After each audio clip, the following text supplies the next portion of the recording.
The Australian Indigenous culture is one of the most ancient cultures to have ever existed, so it is no surprise that Aboriginal Australians would have named celestial objects prior to developing settlements.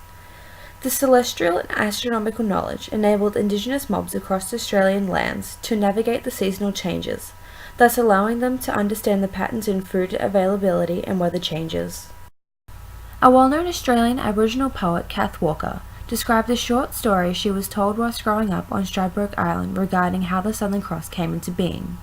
Long ago, Bayami, the good spirit in the sky, was extremely busy keeping an eye on Aboriginal people, but found he could not watch them all of the time. He decided he needed the assistance of someone to help him in the guardianship of his people. He chose a man named Mirabuk, who was not only loved by everyone, but also looked after the welfare of his tribe. So Bayami gave him a spirit form and placed him in the sky amongst the stars, and promised him eternal life. Bayami gave Mirabuk lights for his hands and feet and stretched him across the sky, so he could watch over the tribes forever. Through this understanding, Aboriginal mobs use the Southern Cross and its position within the night sky to navigate the seasons. In addition to this, certain stars also determine what food cycles are in season. For example, when Burrong mob near Lake Tyrrell in Victoria noticed the star Arcturus, it represented the spirit of Ma Kirk, who showed them where to find the pupae of wood ants and termites. Whereas in Arum land in Northern Territory, when they saw Arcturus, it meant it was time to harvest the spike rush, or rakia.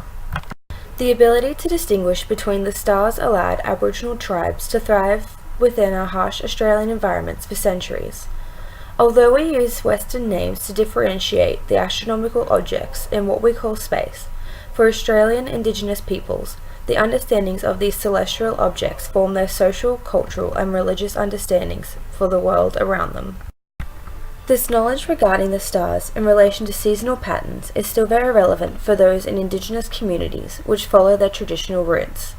It allows them to maintain a strong cultural heritage, to regain their connection to the land, and to pass down these astronomical skills and knowledge to future generations.